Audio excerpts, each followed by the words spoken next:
O São José e seus lugares de hoje visita o MAB, Memorial Aeroespacial Brasileiro, aqui de São José dos Campos. O espaço preserva um pouco das histórias, conquistas e pesquisas realizadas pelo DCTA e pelo ITA. Eu te convido agora para um tour neste mundo cheio de curiosidades. Vamos lá? O acervo do memorial está distribuído nos ambientes de ensino, aeronáutica, defesa, espacial e pesquisas. No setor de ensino, encontramos algumas curiosidades de 1950. Esse aqui, por exemplo, é o primeiro aparelho de fax utilizado pelo Instituto Tecnológico de Aeronáutica. Essa peça é um pequeno fragmento do primeiro computador que chegou ao Brasil. Bom, se essa placa é considerada um pequeno fragmento, já dá para imaginar o tamanho das máquinas. O ambiente aeronáutico expõe as principais pesquisas do Departamento de Ciência e Tecnologia Aeroespacial. Esse Dodge foi o primeiro carro com motor a álcool, elaborado sob a coordenação do coronel aviador, engenheiro e professor Urbano Ernesto Stuffi. O DCTA foi pioneiro no desenvolvimento do motor a álcool no Brasil. Ainda na parte interna do memorial, o setor espacial conta com maquetes de foguete sonda e do veículo lançador de satélite. Essa família de Rondônia aproveitou o passeio em São José para conhecer o MAB. Os irmãos João Vitor e Arthur escolheram esse aqui como lugar favorito da visita. Qual foi a parte que você mais gostou, João? Eu gostei mais das sondas. Das sondas? E por que as sondas te chamou a atenção? Porque elas são muito rápidas e caem e deixam marca. Quando caem, elas deixam uma marca onde estavam os parafusos. Ah, é? Então mostra pra gente essa marca aí que você identificou. Deixa eu ver cheio de aqui. marca. Olha que bacana, legal, muito bom! E para conhecer um pouquinho mais sobre essa área, contamos com o auxílio do Tenente Muniz.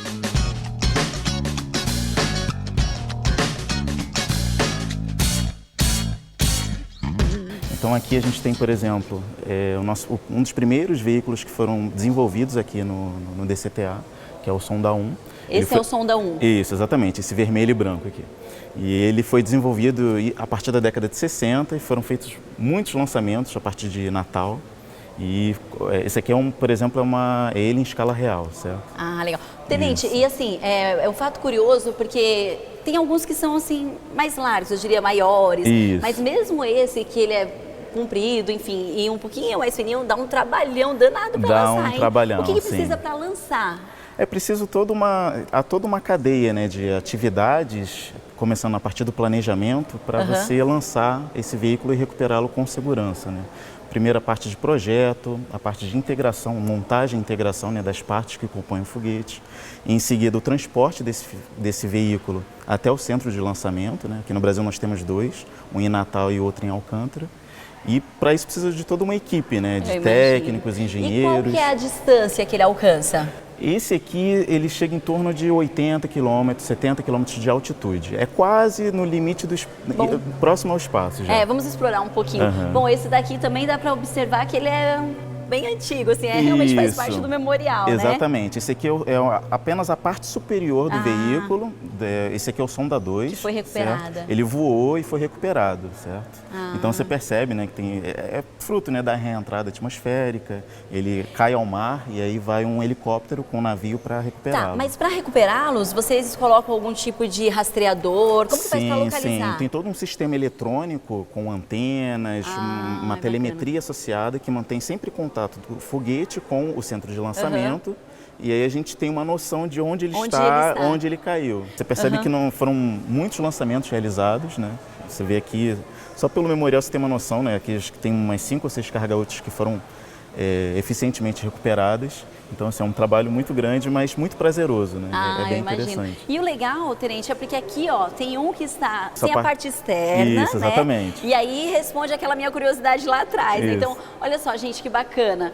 Com esse daqui, sem a parte externa, a gente consegue observar direitinho. Nossa, é muita coisa aqui dentro, hein? Sim, e tinha Meu mais coisa aí Deus. dentro. Essas são... Dá a impressão que são peças de computador mesmo, Exatamente, né? sim. É toda uma parte elétrica, eletrônica associada, né?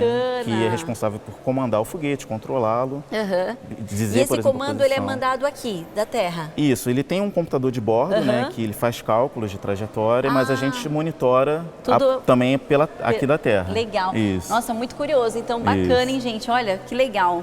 Muito legal, muitos fios. É. Vou observar aqui a parte de trás dele e a gente Sim. consegue ver que é uma fiação danada. Então, o que eu vejo aqui, nesse que está sem a parte externa, né, Isso. sem a casca, é o que tem nos outros. Isso, de Ou modo... mais moderno, né? Um pouquinho mais Isso, exatamente. moderno. Esse aqui tem um pouquinho menos, mas a ideia é basicamente essa aqui. Apresenta um pouco da montagem interna. Que legal. Exatamente. Bacana. É. Nossa, aí tem um aqui que me surpreende. Olha aqui o tamanho, gente. Bom, a Sim. repórter fica 1/3, né? Sim, e é só a parte de cima dele. É só a parte de cima, ele tem E uma parte... tem toda a parte de baixo. Poxa, e a parte de baixo não recupera?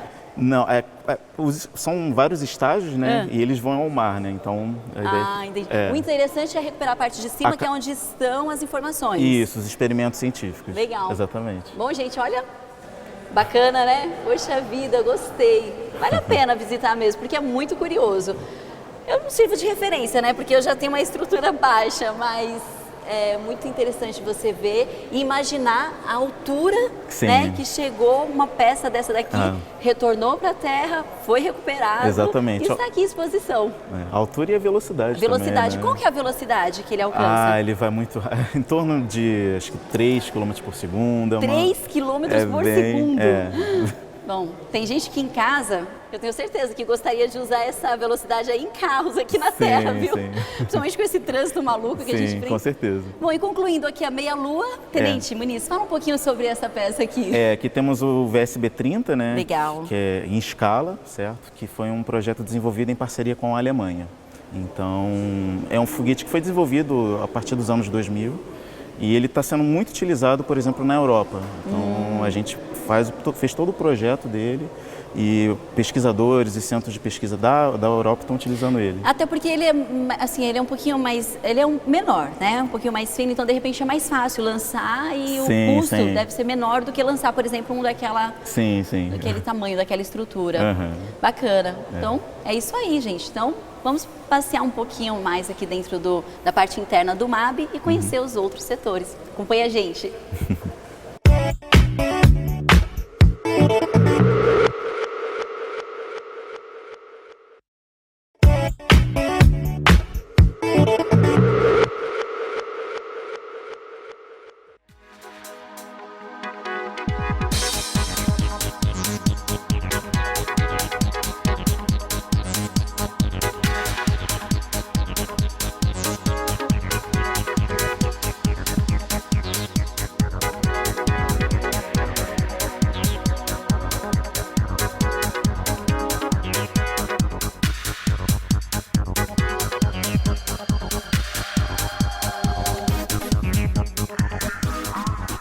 E para falar sobre o setor de defesa, contamos com a ajuda do Tenente Perassoli. A defesa é a parte de armamento aéreo. Nesse setor, encontramos um acervo de bombas e mísseis. Essa bomba aqui foi desenvolvida após a Segunda Guerra Mundial. Elas são lançadas dos aviões, né? São lançadas de aviões de caça. Nossa, aqui a gente consegue visualizar o interior, né? Isso, olha exatamente. Que bacana, porque acho que a maior curiosidade é essa, porque elas estão fechadinhas. Isso. E então, quando ela atinge o alvo, essa cápsula se rompe. Como que funciona? Exatamente. Fazendo um adendo, essa é uma bomba lança-granadas, tá? Ela é uma BLG, bomba lança-granadas, como propriamente eu disse anteriormente. É 252. Mas, na verdade, ela comporta 248 granadas, porque a gente fez um reprojeto nela, por questão de adaptação física também, a gente diminuiu um pouco. Ela é um pouquinho diferente dessas bombas aqui. Tá. Como você disse, o casco dela é rompido para que essas granadas que estão aqui dentro, elas possam ser ejetadas quando estiverem próximas do alvo. Então, ela é lançada e segue um perfil centrífugo. Então, ela gira em torno do eixo dela com o casco rompido. Isso faz com que ejete as granadas. As granadas. A carga propriamente dita explosiva são as granadas que estão aqui dentro. E a carga explosiva dessa daqui? Aqui é explosivo mesmo, explosivo próprio ela dela. Própria já se rompe e explode. Exatamente. Uma proporção, Nossa. proporção, a grosso modo dizendo, 50% de explosivo e 50% é a carga dela mesmo. Então, carga de explosivo é 50% da massa. Tá. Durante a história, nós já precisamos em alguma ocasião usar uma dessa daqui? Não, nós já usamos em exercício, ela já foi operacional Os testes são realizados aonde? Alguns testes são realizados no interior do Brasil, exatamente no centro, numa área chamada, a gente tem em Cachimbo e em outras áreas de teste também. E aí nessas áreas vocês simulam ali residências, faz toda uma simulação Sim, real? Nós temos toda uma simulação de cenário de guerra, mas nós, obviamente, prevemos antes aqui o que vamos fazer lá, né? Para não pode ter nenhum tipo de erro. Entendi. Até porque o gasto envolvido no ensaio é muito enorme. grande, claro. Então a gente tem que tomar cuidado com isso. Mas Tá nós certo. temos algumas pistas de treinamento no Brasil, espalhadas pelo Brasil. Bacana. E assim, eu percebo que todas elas têm essa ponta um pouquinho mais... Existe um sentido aí, né? Boa pergunta. Essa ponta exatamente Essa ponta afunilada, mais fininha. digamos Sim. assim, a grosso modo falando, ela tem o princípio de diminuir o arrasto. Arrasto é exatamente a força que o vento faz contra o movimento. Então, se você abrir a janela do seu carro e tiver 90 km por hora, 100 km por hora, e você colocar o seu braço para fora, você vai ver que ele sofre uma influência. É o chamado arrasto. Tá. Então, exatamente para diminuir, para que a ejeção dela seja de uma forma mais suave e a queda também, ela tem todos esses itens eles têm esse formato, mais pontiagudo. Nossa, olha, interessante o tamanho dessa daqui, né? A gente consegue observar que ela é muito menor em relação às outras, mas tão poderosa quanto. Pois é. Esses tipos de foguetes são lançados exatamente desses ejetores que você tinha elencado e mostrado anteriormente. Tá. Então, eles têm a função, por exemplo, de atingir um carro ou pode ser antipessoal também. Tá?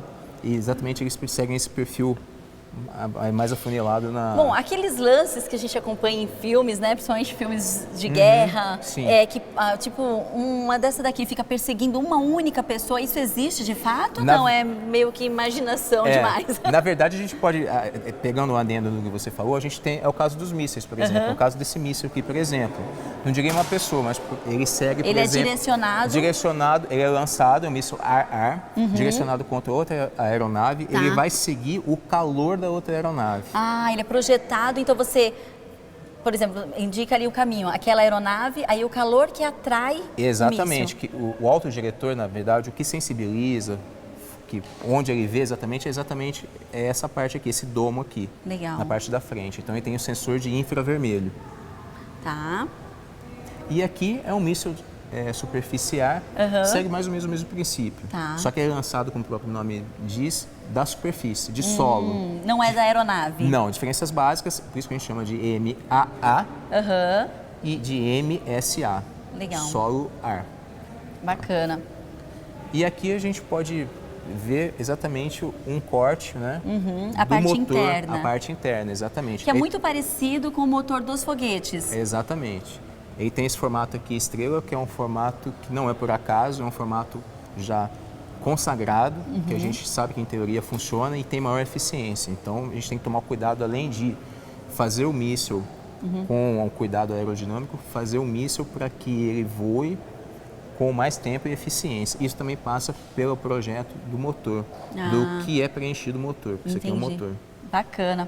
Bom, explicação mais do que esclarecedora da parte de segurança aqui do MAB. E seguimos com o nosso passeio, tem muita coisa ainda para explorar. E ainda na parte interna do MAB, no ambiente de pesquisas associadas, encontramos essa urna eletrônica. Um grupo de pesquisadores do INPE e DCTA definiu os requisitos funcionais da primeira urna eletrônica. Criada aqui, o modelo é utilizado em todas as eleições. São muitas curiosidades, mas o detalhe especial fica por conta do segundo modelo do Bandeirante, o primeiro avião desenvolvido e fabricado no Brasil. No próximo bloco, a gente confere a visita da área externa do Memorial Aeroespacial Brasileiro.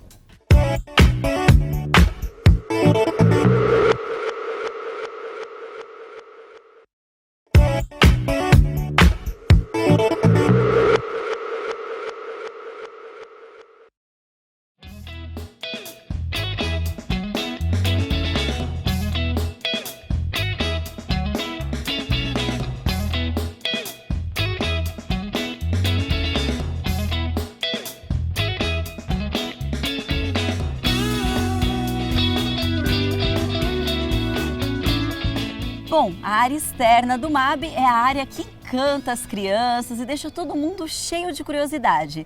E para conhecer um pouquinho de cada uma da história dessas aeronaves aqui, Coronel Carlos Alberto vai nos ajudar. Vamos embora?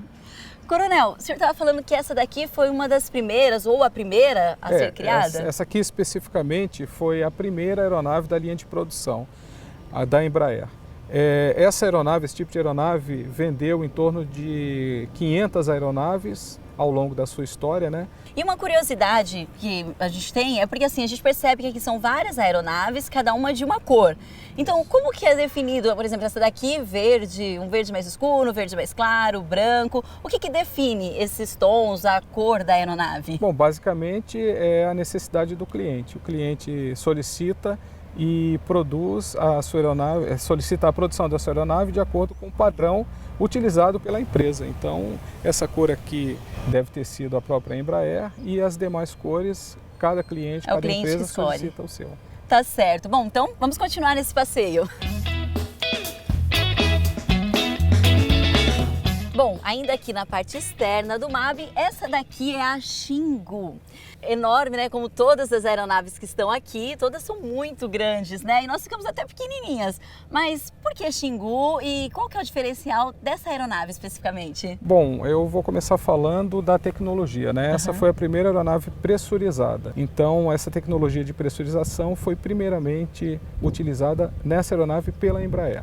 Bom, quanto aos nomes, cada aeronave ela procura privilegiar o nome da flora brasileira, da fauna brasileira, o nome de cidades, o nome de pontos geográficos, né? No caso específico dessa aqui, foi homenageado o rio Xingu. Bom, Coronel, são tantas opções, tantas aeronaves, todas muito bonitas. Mas eu preciso confessar para o senhor que essa daqui, a Super Tucano, foi uma das que chamou mais a minha atenção, né? Porque esse amarelo com azul, com branco.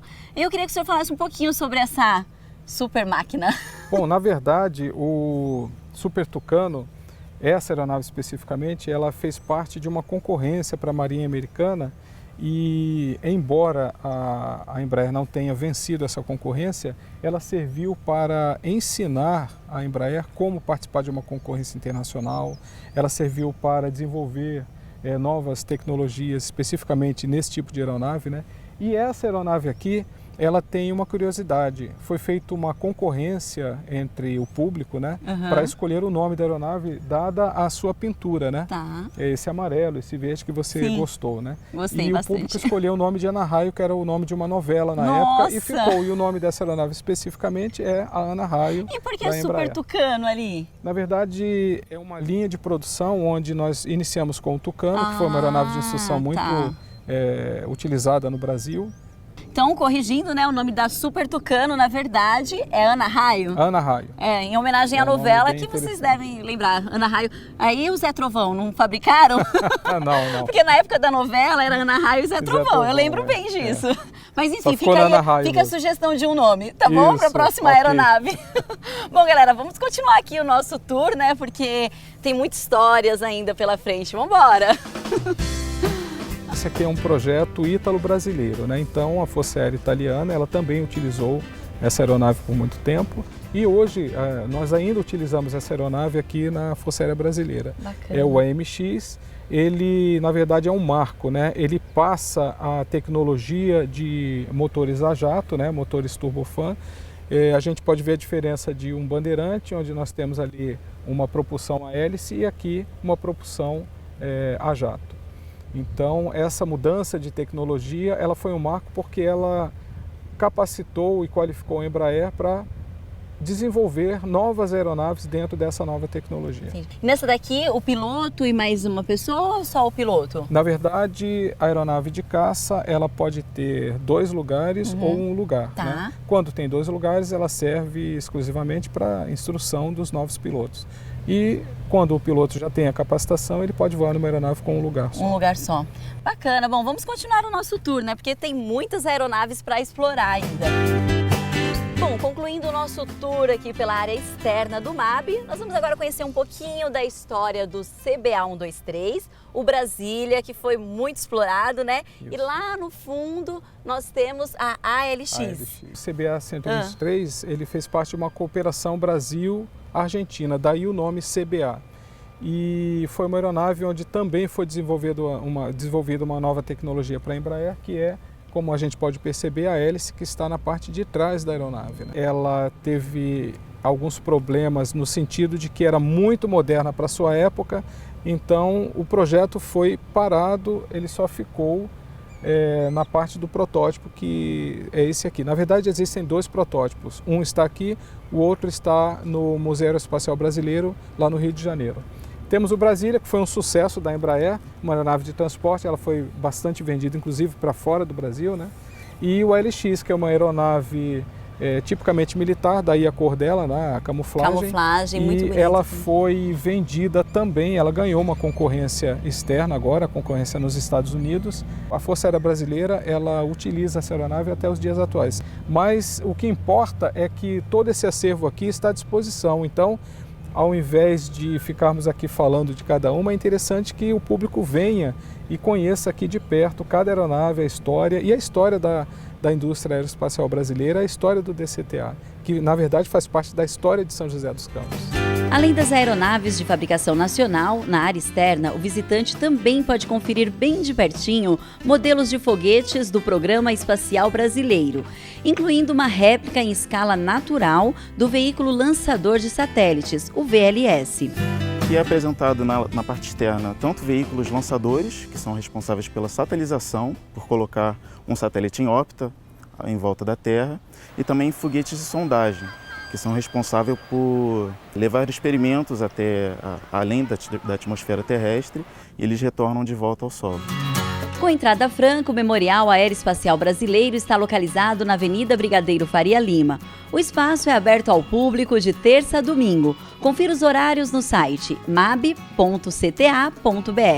Outras informações sobre as visitas também podem ser obtidas pelo telefone 3947-7844. O São José e seus lugares de hoje fica por aqui. Se você quiser mandar uma sugestão de passeio em nossa cidade, mande um e-mail para tvcâmara@câmarasjc.sp.gov.br. Até o próximo passeio!